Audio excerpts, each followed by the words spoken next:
Hi, I'm Dustin Abbott, and I'm here today to give you a first look at the new Canon 35mm F1.8 macro IS STM. This is an RF mount lens for the EOS R or EOS RP bodies, and of course subsequent ones to come in Canon's full-frame mirrorless lineup. Today we're going to take a look both at the build and the design as well as the image quality. And so we're going to jump in first, take a quick look at the build and the handling of the lens itself, and then we'll take a look at the image quality after that. So as you can see, the 35mm f1.8 IS STM is a nice balance for a smaller body like the EOS RP. It also, of course, works fine on the EOS R, and I'm sure future bodies yet to come. But out of the lenses that were launched with the EOS R system, this, of course, is probably the most natural fit on the smaller EOS RP, which is part of why I chose to review it here. So to give you a basic kind of size comparison, as you can see, it is a little bit larger than, say, the pretty small 50mm f1.8. And so, it definitely is larger than that. So it comes in at 2.9 inches or about 74.5 millimeters, and it is about 2.5 inches in length or right at 63 millimeters. And so, pretty diminutive overall. It has a moderately sized and quite common 52mm front filter size. And as you can see, there's a pretty wide fascia here. And so where you get to the actual lens element. And so it's not all that different in size than a lens like, say, the Canon 35mm f2 IS. And kind of in that range. As for the weight, it's a fairly light 10.8 ounces or 305 grams. And so you pair it with a camera body that weighs less than 500 grams, and you've got a pairing here of about 800 grams of camera and lens, and that's with a battery and a memory card, all of that ready to go. And so certainly a lightweight combination, but one with a pretty fair amount of optical chops. Now, this is a macro lens, but it is not a 1:1 macro lens. It is a 1:2. So it has a 0.50 maximum magnification. So that's half life size.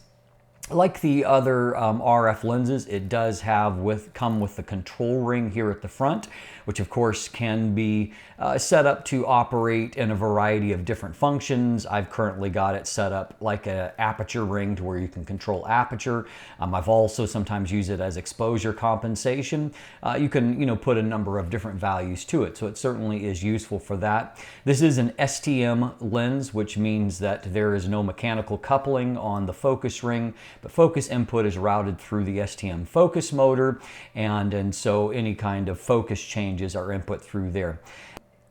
The action is okay. I do like the fact that you pop up with like a distance window comparison, and so you can see it is fairly linear in operation. But like many of these STM lenses, it takes a lot of rotation to make a significant focus change, and that's particularly true here, where you have such a big amount of focus throw at the macro distance. And so obviously this is not as precise. I don't enjoy this as much as an actual mechanical coupling, but it's not terrible either. The feel isn't too bad, and so decent marks there. It does have a very good, very effective image stabilizer as a part of it, and Canon uses like what they call a hybrid stabilizer that does help at macro distances, so it does a fairly good job with that. There are 9 rounded aperture blades, and I did note, we'll highlight in the image quality, that it did produce a really nice sunburst type effect. You can focus down to 6.69 inches or about 17 centimeters. And so remember, in this body, you can see the mark right there. That's where the sensor lies. And so that's where that measurement is from. So 6.69 inches from there. And so, you're focusing down to not too far in front of that. The optical formula here is 11 elements in 9 groups. And as previously mentioned, we have an STM focus system here that is quiet.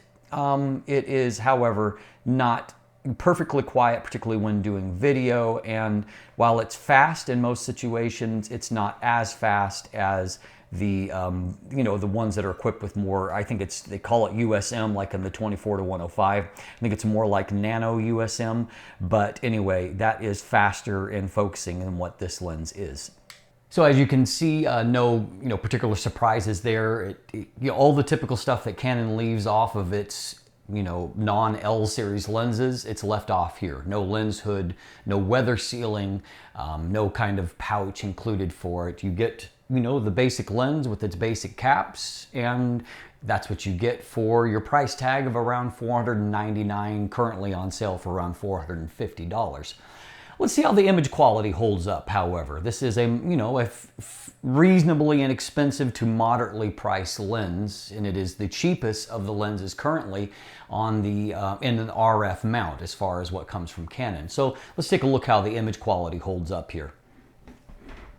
All right, let's start off our look at the RF 35mm by just checking out what our brick wall test reveals. So surprisingly here, there are a few more optical flaws than what you might expect. First of all, you can see that there is certainly a very heavy vignette that is present. We'll explore that more in just a second. Also, you can see that there is a surprising amount of barrel distortion present, and that's enough that even in real-world photos, where you've got some straight lines, for example, this portrait shot here, you can definitely see the barrel bulge that is there, and so that's just something that does have to be dealt with. Now at this point, there is no standard correction profile yet available, at least in Adobe products, and so I've had to do some manual work here, and we'll explore what I've done. I've been able to get rid of most of the distortion. You can see, unfortunately, though, there is a little bit of a wave pattern there that doesn't quite perfectly straighten out. Vignette I've been able to deal with fairly effectively, but as we're going to see, it took a fair bit of correction. So if you've purchased this lens and you want to copy the settings that I've used, you can see the panel here.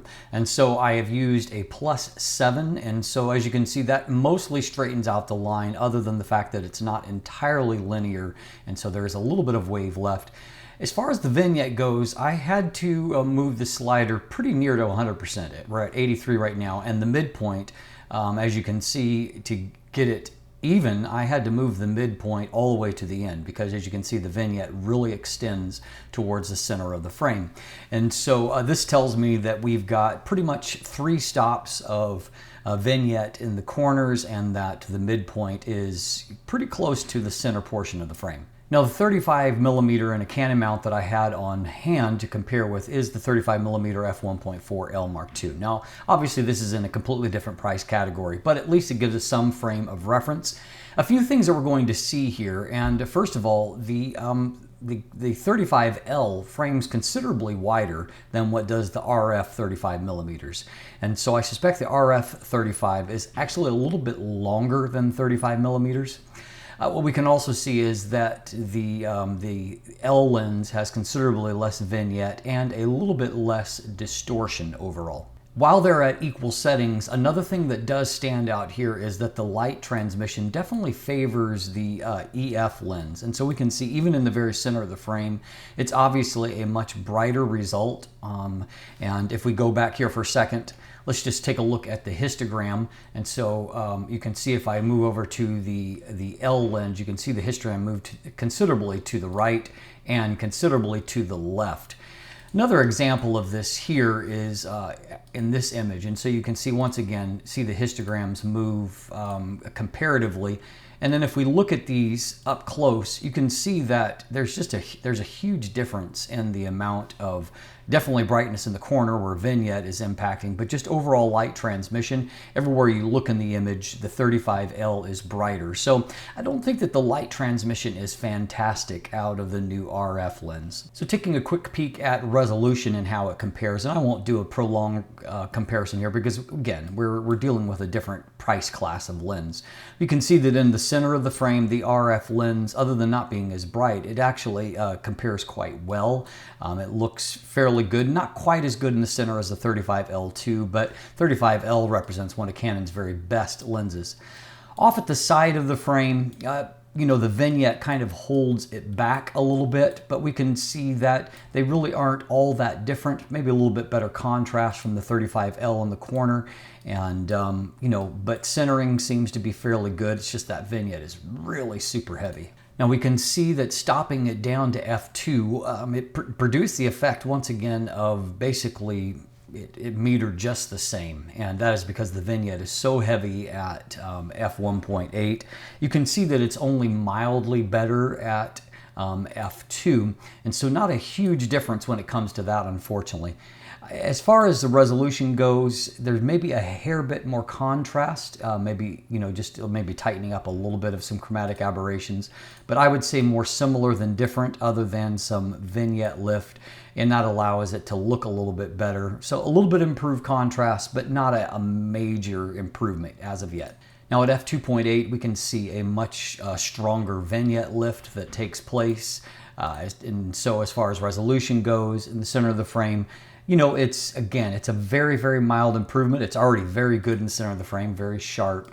And moving off to the side, vignette lift and increased contrast and resolution now gives us a very, very good edge performance. And moving off towards the corners, you can see there's a little bit of fall off down in that bottom corner right towards the end, but it's not significant. And so now at f2.8, we're looking quite good. If we go back to the 35L for one more comparison, we can see that the 35L is still, you know, it's higher resolution. However, this lens looks pretty good by comparison in terms of just raw resolution.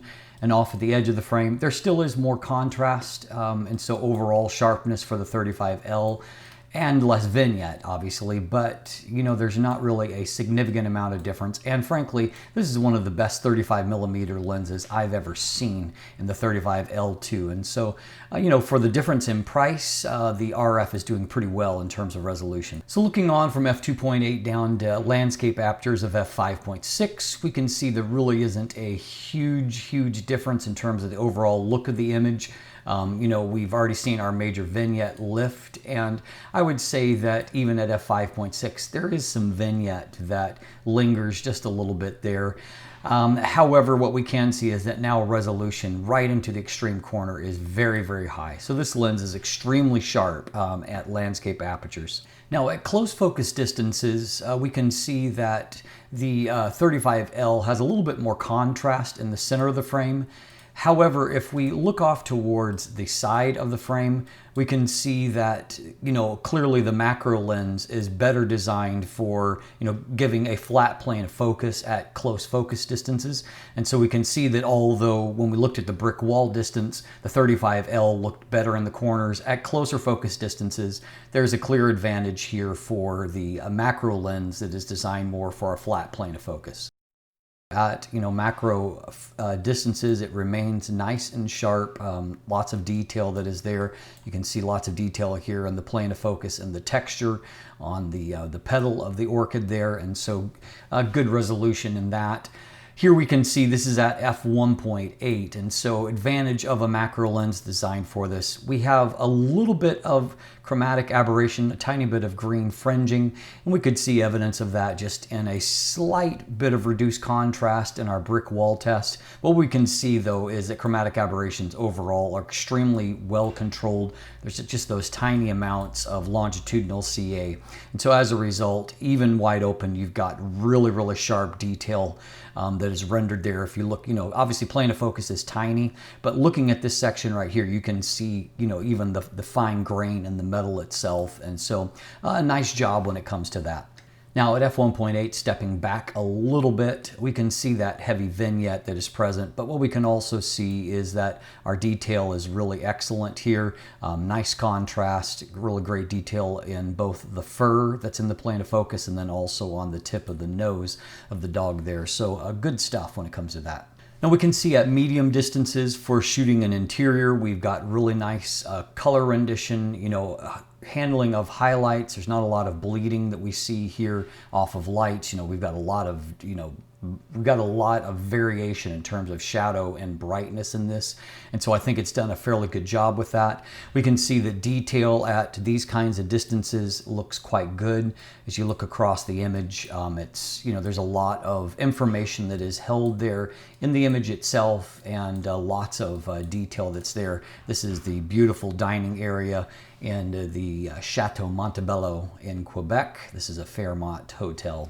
Now at landscape type distances, we can see that the lens, you know, as we saw from our brick wall test, it's nice. It produces lots of detail. I don't see any evidence of any lateral chromatic aberrations here along edges of the frame, and they would definitely show up in branches here. And so all of that looks good. Detail is nice and crisp. Contrast looks good.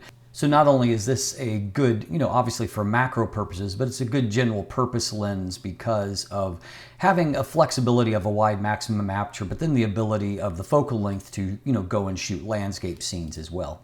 Now when it comes to flare resistance, a little bit of a mixed bag. So obviously you're working here unless you separately purchase the lens hood. As we detailed in our first look episode, Canon is continuing its rather foolish trend of not including lens hoods with lenses that are not designated as L series.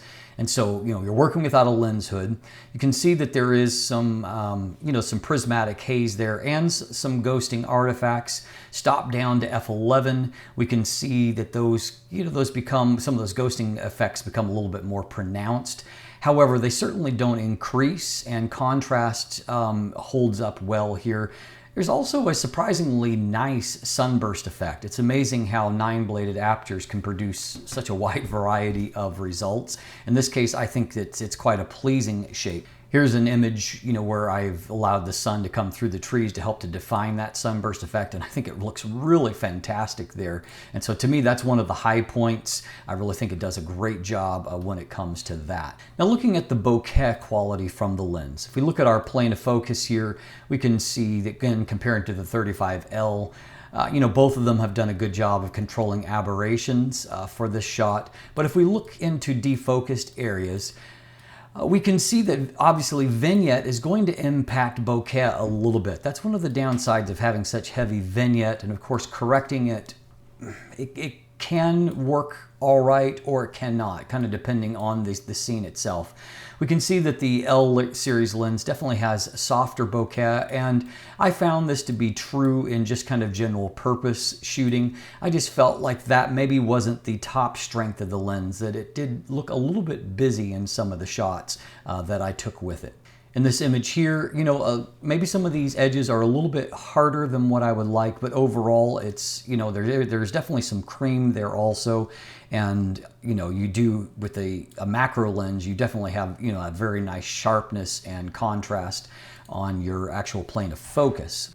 Likewise here, another image, we can see great detail on the plane of focus, and we can see that, you know, if not spectacularly good, our bokeh rendering here is certainly not bad. Another example here, I'm really impressed by the color saturation and contrast here, which looks fantastic in this image.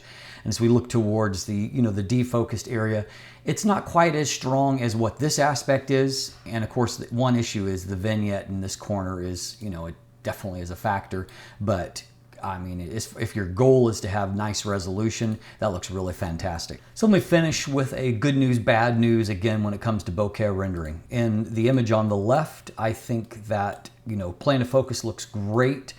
And I think that the bokeh actually looks quite nice in this image. I'm pleased with the way that that image looks at large. On the right side, we've got another example where once again, plane of focus looks good, but we can see that in this particular image, I think the background is a little bit busier. And so it's going to kind of depend on your distance of your subject to the background. And I think it's in the transition zone that I see a little bit more busyness than what I like. And so as you can see, what I would call maybe a bit of a mixed bag. Overall, I mean, I think that it's capable of producing really nice detailed images, but there were a few surprising things. For one thing, vignette is quite heavy. Now that in and of itself is not surprising. I think pretty much all the Canon 35mm lenses I have used vignette fairly heavily. What's surprising is that this is more of a moderately sized aperture, and so it vignettes heavily. And then also a lens like Canon's 35mm F2.8 really did quite well in the light transmission department, which helped to be actually more competitive with the lens released at a similar time with a bigger maximum aperture, and that was the Sigma 35mm F1.4 Art. But you know, the fact that it had such great light transmission allowed it to be a little bit more competitive than what the difference in the maximum aperture suggested. In this case, however, you know, there's definitely not as good of light transmission as what I would have hoped for. I will note, of course, that the 35mm F2.8 sports a 67mm front filter thread as opposed to 52mm here. And so, you know, Canon chose to go with a design with a smaller front entrance, and I think that we've paid a little bit for that with Vignette and light transmission, probably in an attempt to keep the size more moderate here. What we also saw is that, somewhat surprising for a macro lens, it had a little bit more distortion than what I expected. However, the trade-offs in comparison with the much more expensive 35L Mark II that we looked at a little bit is the fact that it is, you can tell it's designed for close focus, whereas that lens is not. The macro lens does have, very even sharpness across the frame, even at very close focus distances, and so it's sharp into the edges in a way that the 35L Mark II is not. It's not until you get to more, moderate distances where it starts to be sharp in the corners in the same kind of way. I also found the bokeh quality a little bit of a mixed bag as well. In some instances it looks quite good, and of course the nature of being able to focus so close means that there are a lot of situations where you can produce nice bokeh. But I also felt that it didn't have as special rendering at, those shorter to medium distances in the way that a lens like the 35mm F2.8 did. And I felt like that lens just had a little bit better of a bokeh quality. The upside, though, is that it is an extremely sharp lens. It has very nice high contrast. And of course, 35mm, there's trade-offs in the nature of the focal length itself. Yes, we saw that it had a little bit more, distortion, for example, than what we're accustomed to seeing in a macro lens. But there's also a greater degree of versatility that's inherent there in a focal length like that. You can get in really close, do macro type shots. You can also step back and frame a nice wide scene. And so a lot of, good stuff going on there too.